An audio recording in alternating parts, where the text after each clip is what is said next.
Olá, peregrinos. Hoje eu estava refletindo sobre uma palavra num contexto, né? Bem interessante. Eu estava pensando até sobre a minha situação, a minha vida como filho, né? Não só como filho de Deus, quando a gente se torna filho de Deus, né? Porque eu quero mostrar para vocês através das escrituras que aquela questão que as pessoas falam assim, todo mundo é filho de Deus, eu também sou filho de Deus, entendeu? E isso, eu ouvia isso e a gente se acostumou a falar isso aí, né? E a escutar e a falar isso aí como se fosse um ditado popular, né? Se tornou um ditado popular, todo mundo é filho de Deus, né? Mas eu queria, no contexto bíblico, mostrar para os irmãos que há uma diferença entre criatura de Deus e filho de Deus. Primeiramente, todos nós somos criaturas de Deus, feitos à imagem e semelhança, né? Imagem e semelhança, quando Jesus Cristo fez carne, né? Isso fica bem evidente, que nós somos a imagem e semelhança de Deus. É um Deus que ouve, é um Deus que escuta, é um Deus que fala, né? É um Deus, nosso Deus é espírito, né? Ele não é uma energia, ele não é Deus, é uma pessoa, né? Nós cremos, cristãos, que ele é um Deus triuno, né? É Deus Pai, Deus Filho, Deus Espírito Santo. Isso é um mistério. Ele é um Deus, é único, né? Mas ele é triuno, né? É unido e triuno. Ele para habitar na Terra, ele teve que se esvaziar do seu poder para poder habitar num corpo de carne, nesse corpo imperfeito, né? Sujeito a todas as intempéries, né? Então ele habitou entre nós, Jesus Cristo, e apesar de habitar neste corpo corruptível, ele não se corrompeu em pecado. Então ele foi perfeito, sem pecado. Então por isso que ele foi o único apto a morrer por nós, pelos nossos pecados. Por isso que a minha morte não salva nem a mim mesmo. Eu não tenho poder para salvar nem a mim mesmo, né? Porque eu sou imperfeito pecador. Então eu preciso de um advogado, né, que interceda por mim perante o juiz. E o melhor advogado que eu conheço é Jesus Cristo, né? Então esse juiz nos absolve através daquilo que já foi pago por Jesus Cristo na cruz. Basta que a gente compreenda e aceite isso, né? Então quando a gente compreende e aceita isso, diz as escrituras que nós nos tornamos filhos de Deus, né?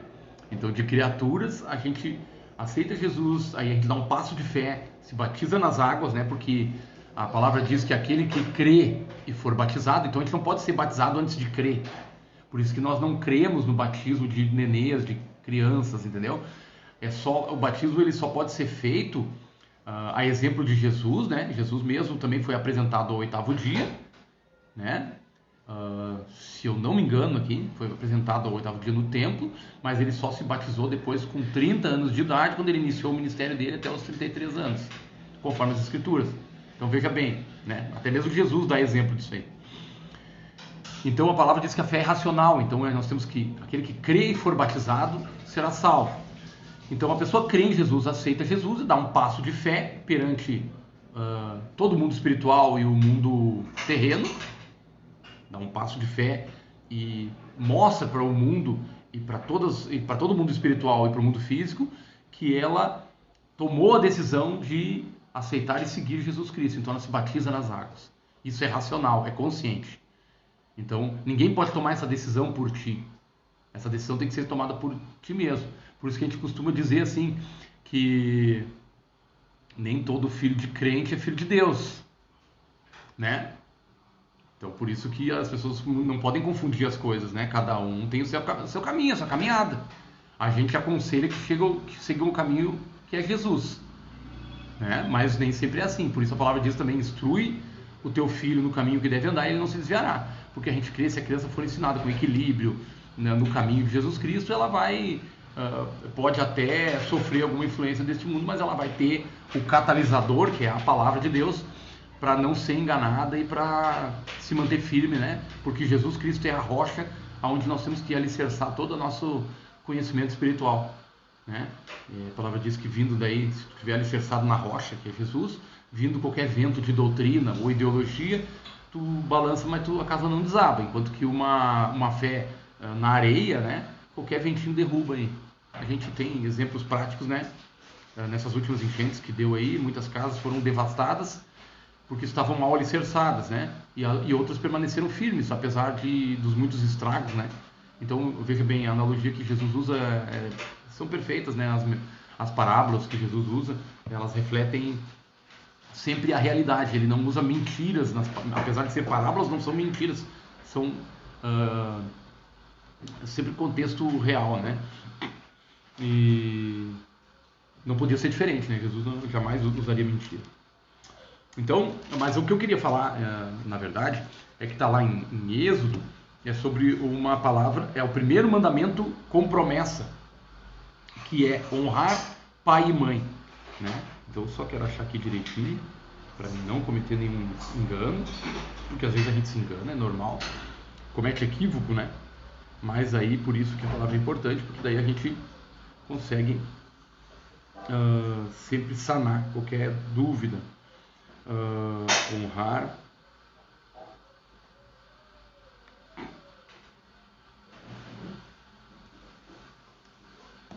está lá em Êxodo 20, 12, né? E aí eu quero entrar nesse contexto, então,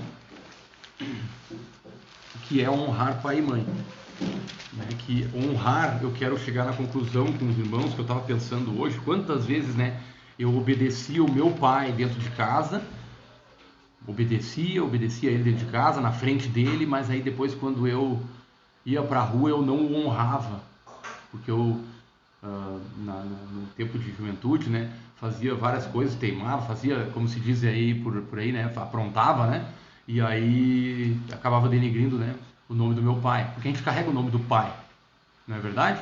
A gente recebe um sobrenome do nosso pai, e o nosso pai nos ensina e espera que a gente o honre quando a gente não está perto dele. E a gente obedecer e honrar, existe uma diferença sutil. Aquele que honra obedece, naturalmente. Mas nem todo aquele que obedece pela frente, às vezes honra o seu pai. E eu creio, às vezes, por contexto da igreja, muitas vezes. Porque o versículo está lá, né? Êxodo 20, capítulo 20, versículo 12. Diz assim: honra o teu pai e a tua mãe, para que se prolongue os teus dias na terra, que o Senhor teu Deus te dá. Amém? É um dos mandamentos e é o primeiro com promessa, que ele diz: honra teu pai e tua mãe, para que se prolongue os teus dias na terra. Então Deus, ele faz uma promessa para aqueles que honram seu pai e sua mãe. Então por isso é muito importante: honra teu pai e tua mãe. Ah, mas meu pai me bate, o meu pai é disciplinador, o meu pai é autoritário. Interessa, tem que honrar teu pai e tua mãe. Mas eu quero ir para um contexto de filho de Deus agora. Por isso que eu digo para os peregrinos aí que estão me escutando, né? Porque afinal de contas, peregrinos somos todos nós, né? E todos nós estamos em jornada nessa terra, querendo ou não, uma hora essa vida nessa terra acaba, né? E aí para onde você vai, é você que está escolhendo nesse momento agora. Suas atitudes, a sua escolha de aceitar, crer ou não no caminho da salvação é uma liberdade que você tem. Então você escolhe nessa vida, neste tempo, para onde você vai. Não, na minha crença, biblicamente, não existe outra oportunidade a não ser essa aqui. Tá bom? Respeito todos, tenho amigos que creem diferente, não tem problema. Tá? Só que se eles estiverem certo, então eu tô tranquilo também. Mas se eu estiver certo, eles é que tem que se preocupar, né? Então, para que arriscar, né? Apesar de eu crer que isso aqui é a verdade, existe esse dilema também que precisa também ser refletido, né? nas mentes aí de cada um. Então, a palavra diz, né? Uma passagem, eu não vou não vou criar doutrina, um estudo. Obrigado, amor. Hoje é um chimarrãozinho, né? Obrigado. Chimarrãozinho especial hoje. Esse aqui não tem versículo escrito aqui, mas é feito com amor e carinho aí pela minha esposa. onde é que eu estava mesmo, com esse carinho todo aí, a gente até fica meio constrangido, né? Lá em Marcos 16:15, diz assim, que é para a gente compreender o contexto de filho de Deus, né? Porque honrar pai e mãe, nós devemos honrar, é um mandamento, honrar pai e mãe, o nosso pai e mãe de carne e sangue aqui, tá? Se você foi criado por uma outra pessoa que não é o seu pai de sangue, não tem problema, esse é o seu pai, tá bom? Ele exerce autoridade sobre você como pai, então é seu pai, tá? Embora, se você conseguiu resgatar e se aproximar do seu pai biológico e houve perdão e cura, ótimo, maravilhoso, entendeu? Eu tenho uma situação aqui com a minha esposa que é um testemunho maravilhoso. Ela foi criada pela Dona Maria, que mora conosco, e ela tem a mãezinha dela, a mãezinha biológica dela, que é uma bênção hoje, serve na mesma igreja que nós, e as duas servem na mesma igreja que nós, e a Tamara tem duas mães maravilhosas aí, e é bênção de Deus, entendeu? E Deus curou tudo aí, então, e ela honra essas duas mães aí, tá? E eu procuro honrar a minha mãe também. A gente tem algumas divergências e tudo, porque eu acho que de repente a gente é muito parecido, né? Mas uma briga nossa, uma discussão nossa não dura, eu acho que 5, 6 horas, né? Eu sempre procuro pedir perdão, até quando eu tenho razão. Porque eu prefiro abrir mão da razão do que ficar com a graça. E a minha mãe já pensa assim também. Então logo a gente se perdoa e tá na benção. Porque eu entendi que eu tenho que honrar pai e mãe. Mas nem sempre eu honrei o meu pai antes de eu me converter, e até depois de converter, meu pai já era falecido, mas eu demorei para entender essa questão de honrar. Honrar vai além de obedecer, né? Porque muitas vezes a gente está na igreja, né? Já aceitou Jesus, está na caminhada, e a gente faz tudo certo lá na igreja, e aí quando não está na igreja, parece que acha que Deus não está vendo, né? E aí tu não honra a Deus, ou seja, lá no secreto, quando ninguém está vendo. Isso é honrar pai e mãe, honrar teu pai, que é Deus, né? É tu obedecer ele até mesmo quando não tem ninguém vendo, né? Obedecer quando as pessoas estão olhando é um exercício, mas honrar o pai quando não tem ninguém vendo, quando está no secreto, quando tu tá, entendeu? É um exercício, é um processo que tu tem que ir te amoldando. Isso honrar pai quando ninguém está vendo, né? Porque às vezes a gente comete esse erro, né? É uma coisa meio farisaica, vamos dizer assim, né? Muito, às vezes é a aparência, tu primeiro molda a aparência, né? E aí, mas a transformação ela tem que vir de dentro para fora. Então, muitas vezes a gente obedece na frente de todo mundo, mas quando ninguém está vendo, a gente não honra o nosso pai, né? Mas eu queria só salientar aqui essa questão de filho de Deus, para os irmãos entenderem. Marcos 16:15, vou pegar lá em Marcos, tá? Tem nos outros evangelhos também, em algum outro evangelho, se eu não me engano, mas eu vou pegar em Marcos aqui. E disse-lhes: ide por todo o mundo, pregai o evangelho a toda criatura. Quem crer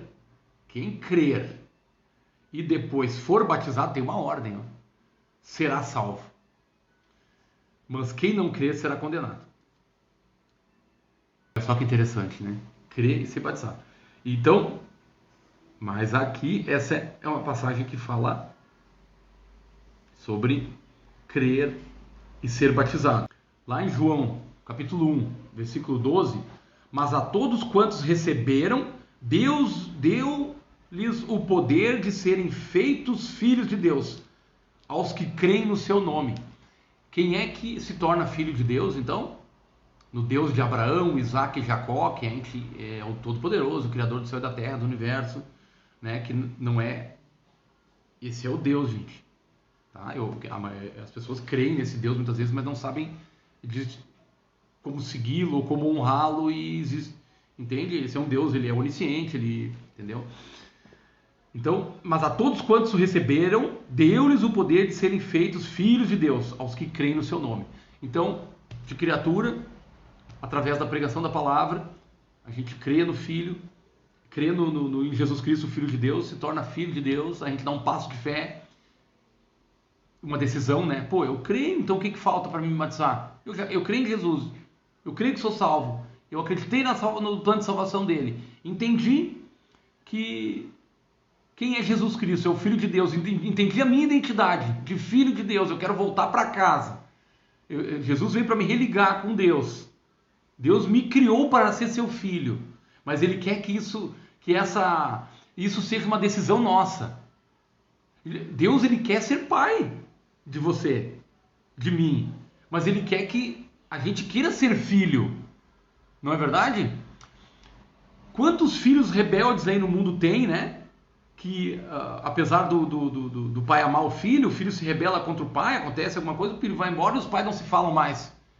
Que culpa tem esse pai? O filho foi embora, né? Não deixa de ser filho, mas se rebelou. Vive fora da autoridade do pai e acha que tá bom assim, só que isso não é bênção. Deus é a mesma coisa, Deus ele quer ser o nosso pai, mas ele quer que isso seja uma decisão nossa também. Nós precisamos decidir, eu quero ser filho de Deus. E eu fico perguntando, mas meu Deus do céu, quem é que não quer ser filho de Deus, né? Pessoas muito orgulhosas. Pessoas muito orgulhosas, que não aceitam a autoridade nem do próprio pai, ou que têm problemas com o seu pai de carne, muitas vezes, tendem a ter problema com Deus depois. Né? Até eu já ouvi relatos de que as pessoas não compreendiam quando falavam assim, Deus é pai. Deus é pai, ele quer ser pai. E ele é pai de muitos que aceitam a sua paternidade. Mas as pessoas não entendiam porque elas não sabiam o que era ser pai. Eles diziam, Deus é amor. Né? A palavra diz que Deus é amor. E também diz que Deus quer ser pai. Só que eu não entendo assim, pai e amor. Porque as pessoas elas não receberam o amor do pai. E aí muitas vezes essas pessoas se tornam ateus ou rebeldes contra Deus por causa desse trauma. O Senhor quer curar esse trauma também. Entendeu? As pessoas precisam conhecer o amor de Deus, o amor do Pai verdadeiro, amoroso.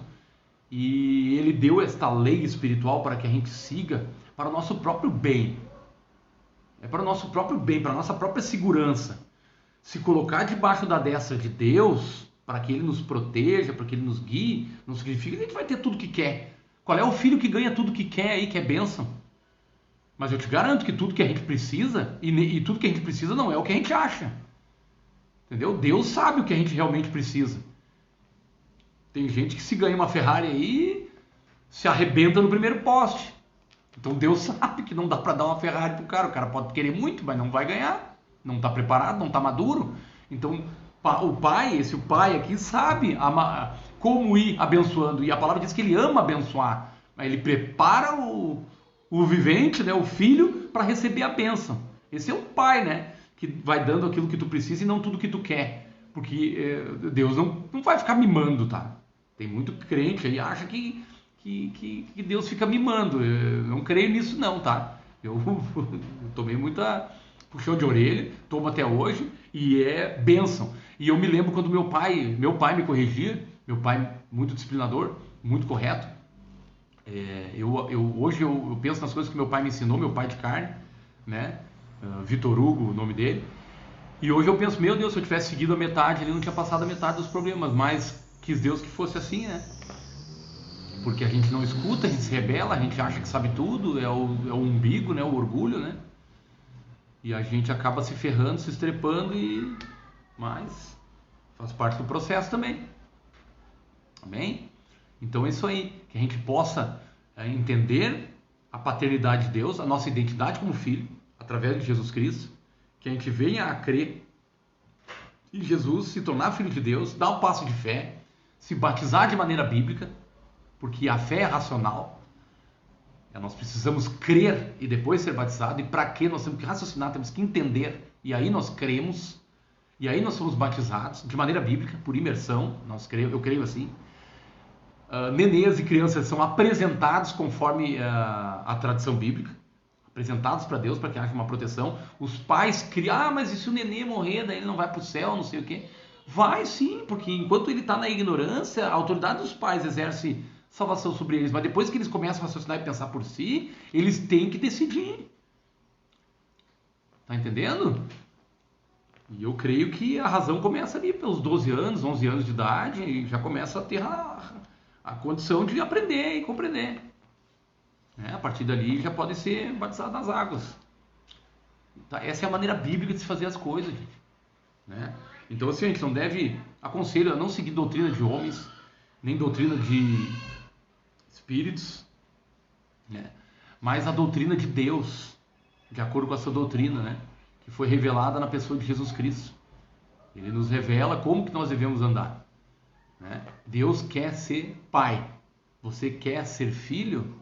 Se você quer ser filho, assuma a tua identidade de filho e entenda a vontade do teu pai, para que você possa obedecê-lo e honrá-lo. Mas qual é a vontade do meu pai? Primeiramente, ora para que ele te revele e depois estude as Escrituras. E seja humilde para perguntar para alguém que já está mais avançado na fé sobre as questões espirituais, para que elas possam te ajudar a entender. Foi assim que eu aprendi muitas coisas. E tem muita coisa para aprender ainda. E na verdade, só quando a gente sentar lá na mesa, lá para cear com Jesus, lá no mundo vindouro, é que nós vamos compreender com exatidão muitas coisas. Tá, meus queridos? É um processo, estamos peregrinando, e que Deus abençoe a todos nessa jornada.